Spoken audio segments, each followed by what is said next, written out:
Hello there and welcome to my channel. It's me, T. Stanley. Welcome. Anyway, for those of you that have been watching my videos, I hope you are enjoying them so far. And if you would like to continue watching more content on my channel, please don't forget to subscribe, like and share. Also, you can press that notification button. That'll make you aware every time when I upload a video. Anyway, on today's topic, it's like a continuation of my previous video when I was telling you guys about my ex-boyfriend, how I got dumped over a parking ticket, which is really funny anyway. I like to look at my life because obviously I'm a middle-aged woman with 2 children.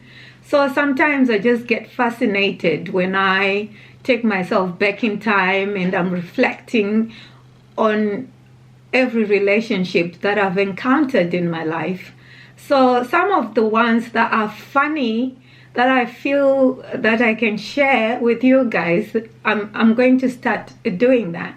So this channel, on today's topic, I'll just say part 2 of a similar situation, but different guy, different place. I was a bit younger then. I think I was in my early 20s. I think in my early 20s.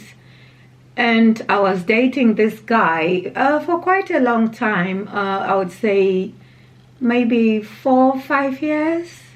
We had started dating. I don't know, I'm into mature guys, you know, for some reason. I just feel comfortable dating somebody who's a bit more mature than me. It doesn't mean anything. That's my preference. I don't date them because they've got money or anything.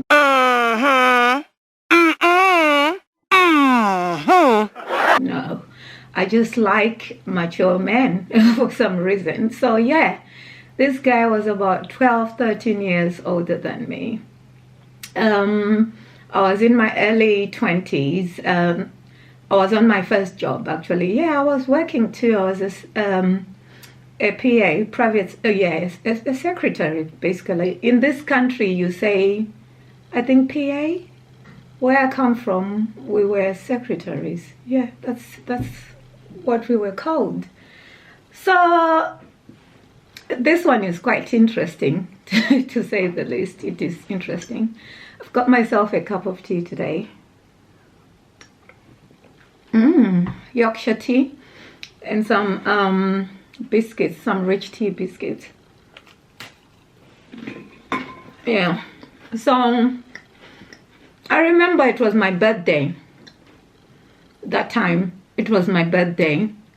So rather than him surprising me, he said to me that he was going to take me shopping, and then after he takes me shopping, then we'd go away for the weekend. I was so excited. Who doesn't like their men buying stuff for them, spoiling them rotten? I was still in Africa, by the way. I hadn't actually come here. And yeah, so it can't be early 20s. It was actually in my late teens anyway. So we went, there was this store called Edgars. And there was this other one. Do you know? I'm forgetting now. It's been a while. So we went into Edgars. You always used to hear me going on and on and on and on about these platform shoes that were in there and these like 90s vibe type of dresses that were in there. Like I said, I'm into fashion. I just liked my stuff when it comes to clothes and makeup and that. So he took me there. I remember it was a Saturday when we went there. So back in Africa, it's not like here, whereby you can just do your shopping and then go to the changing room, try the clothes that you like, leave them there, and then pay for the clothes that you like. So in Africa, what they do is you have an assistant with you straight to the changing room. They'll be holding your clothes. That was then. I don't know now because things have gotten really bad. So they'll be holding your clothes for you while you're trying them, while they're waiting outside. You show them, they tell you whether it's good on you or not, whether you need to change it. Yeah, so that's basically what happened. So we got in there, she came, greeted us, and took me around, and I was choosing everything that I wanted. My boyfriend was just there. He said, take whatever you want, take whatever you want. Yeah, you can have it. Yeah, even that, you can have it. You know, things like that. So yeah, you know, I was like a kid in a candy store, put it that way, a kid in a candy store. So I got all my stuff, went to the changing room, and then I was trying, coming out. Oh, can you take a size this for this one, please? Or how about this one? Oh, that looks good on you. Oh, you know. And then after we go out, you know, he did really spoil me that day for my birthday. He did. I was so happy. And then, you know, we went back home, and then later on I wore some of the stuff and we went to Miko's hotel. That's where we had our dinner. And I think the following day, that was a Sunday after the Saturday, that's when we went to Victoria Falls for the week for my birthday. So when we came back now, for the week, because I didn't live with him, I didn't see him all the time, but you know, every single week we would always make sure that we see each other. So there are certain set days that him and I would actually meet, either for lunch or for dinner. We would meet all the time. So on those particular days, he was just playing up. At first, I didn't think anything of it. Just thought, oh, well, maybe he's busy or something. And then it got worse to a point whereby even some of my phone calls, when he's not at work, he's not picking up. You know, so one of the Saturdays, because what he would do was to come at my grandma's house where I used to live, pick me up for the weekend, and then I would stay at his house, and then he would drop me on Monday morning when I was going to work. So that weekend, that didn't happen. He was just giving me so many excuses. So me being me, because I'm a Gemini, I'm curious. That's just who I am. Everything about a Gemini anyway represents me sometimes.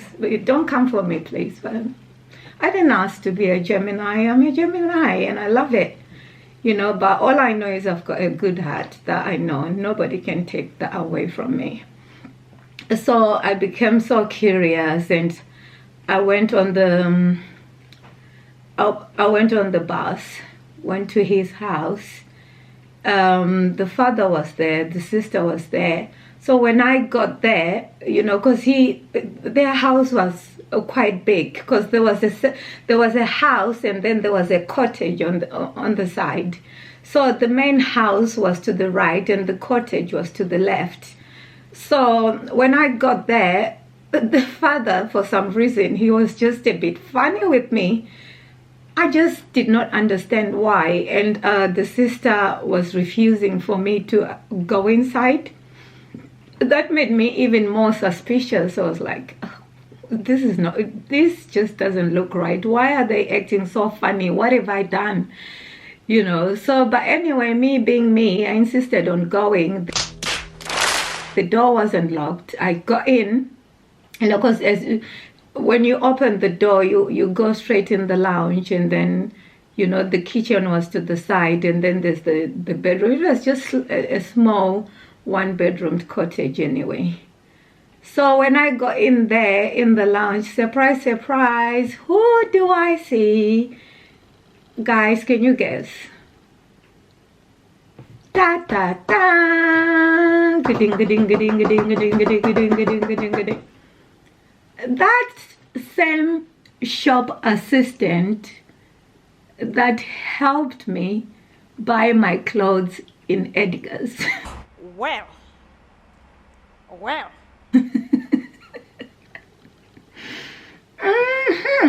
That same person.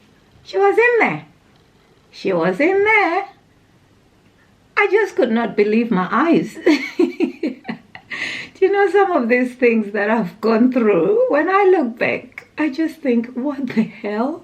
Yeah, I went in, sat down, and then I'm shaking. I was shaking. I was anxious. I was nervous. The adrenaline was just going through my whole body. I was confused. I didn't even know what happened. And I'm thinking, part of me is thinking, so he went back for her. So all that time when I was inside changing, he decided to go back for her. You know, it just made me feel, ugh. And then I asked, I was like, why are you here? And then she blatantly answered saying, oh, because, well, he wants me to be here, something like that, which is true anyway, because he's the one who invited her, didn't he? You know, so, and I said, so how did you guys meet? Because if I remember very well, we saw you in Edgars. It didn't seem like you knew each other. And then all of a sudden, you are actually in my boyfriend's house. How did this come by? Apparently, it turned out that while I was in there changing and trying all those clothes, they were busy exchanging numbers. So when we went Victoria Falls, came back, people were in contact. I didn't even know. So anyway, yeah, I would say my boyfriend, you know, is to blame, but also I just feel like the girl, she was to blame too. Is it because you got so attracted with money? You know, you could see how this guy was spoiling me, and you felt you needed that to a point whereby you blatantly knew that he was in a relationship. Because him being the guy that I know, he was a very honest man anyway. He used to do all those things that he did, but one thing that I respect him for a fact is he would always admit to his wrongdoings. So obviously he admitted to everything, you know. So, but the girl, I'm just thinking, seriously, if this guy was not in Edgars, flaunting all that money, spoiling me for my birthday, I don't think that girl would have looked at him twice. I go for ugly guys anyway. I feel comfortable like that. So I'm just thinking, if he didn't have money, if he wasn't flaunting his wallet in Edgars, would she have gone for him? What do you guys think? What do you think? Well, was it the guy's fault? Was it the girl's fault? Or are they both of them to blame? What do you think? You know, because I just think the whole thing was just a mess. Me being my stupid self anyway, after discovering all that, what did I do? What did I do? I kicked the girl out. I was like, get out! Get out! Right here, man. Shit, I'm so... You know, I kicked the girl out of the house. I said, girl, you need to leave. This is my boyfriend. Leave. You know, after everything that he had done. But I had the audacity to actually tell the girl to leave. Looking at it now, because I'm a bit more mature than before, I would have just walked out of that house with my dignity, mate.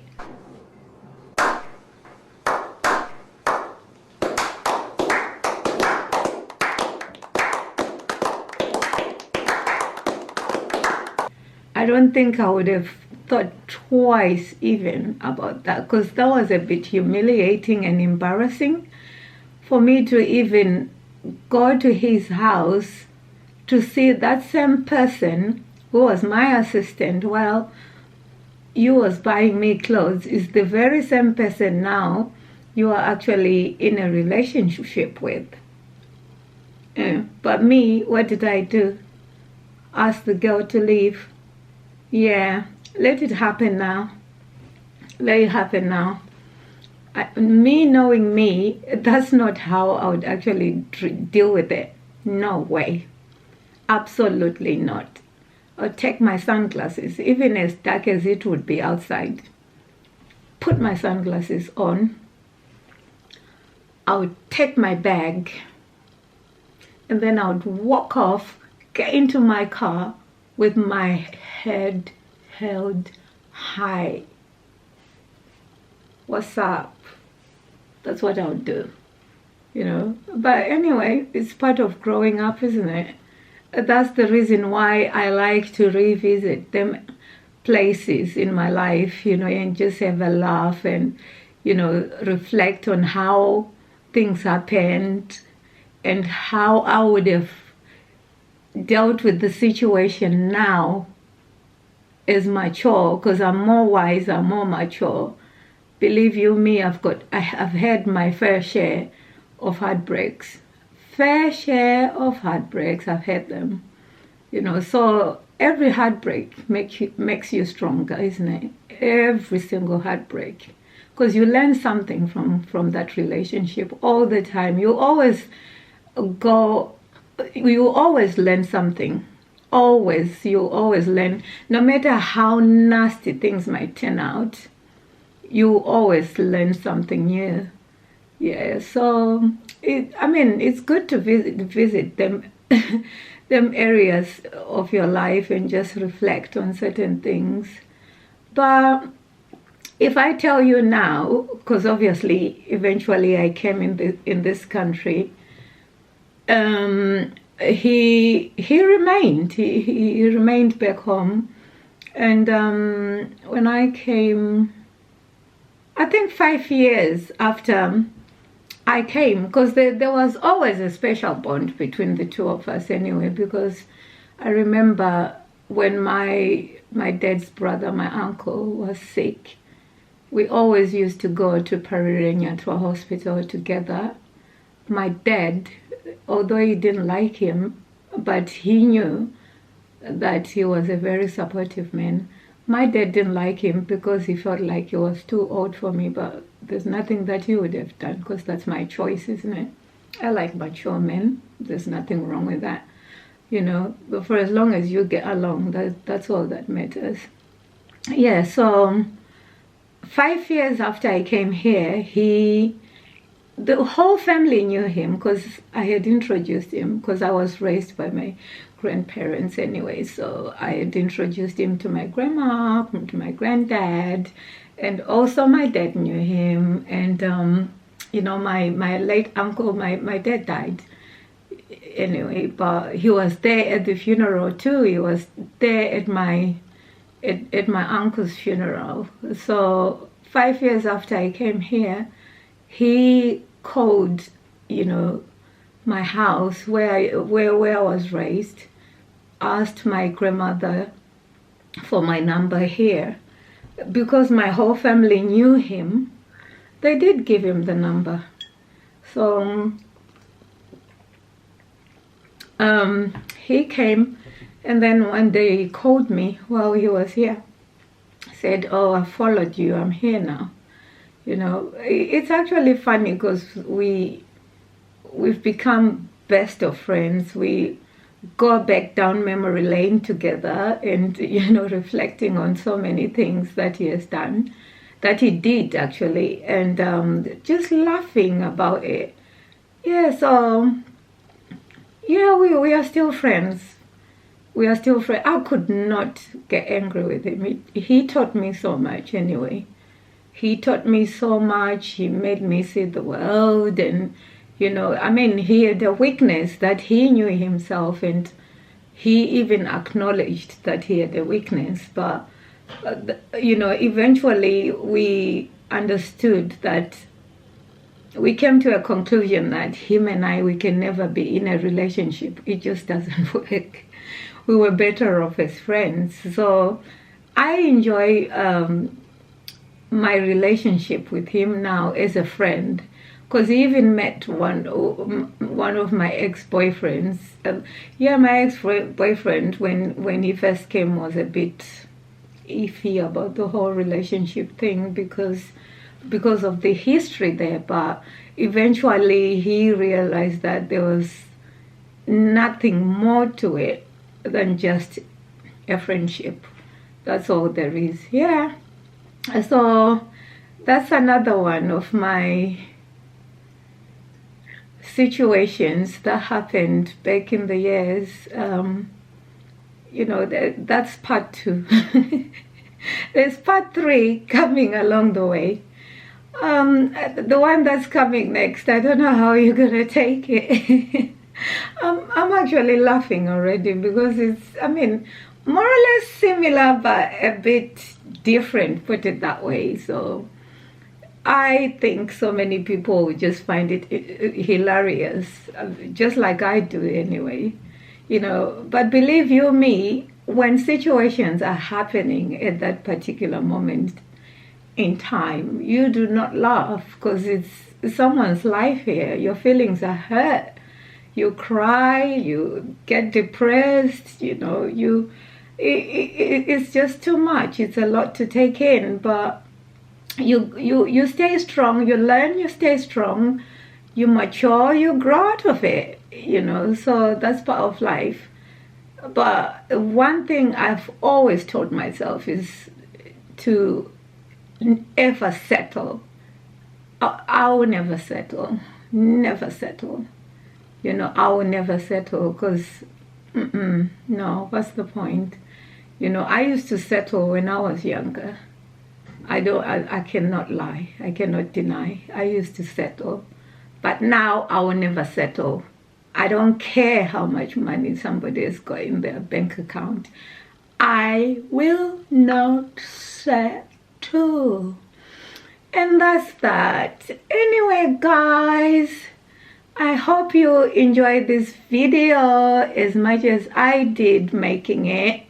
You know, it would be nice for me to just keep creating more content for you guys. So if you are enjoying what you're watching, please, again, don't forget to subscribe and be part of T. Stanley's. And also, don't forget to like, press the thumbs up, share, show your friends, show your girlfriends, your boyfriends, you know, that look at this woman, she went through it. She went through it. And also press that notification button so that anytime I upload something, you will be the first person to know. My life is full of drama, you know. Yeah, I'll be revisiting there where I came from. I like to relive my life when I was in my teens, when I was in my early 20s.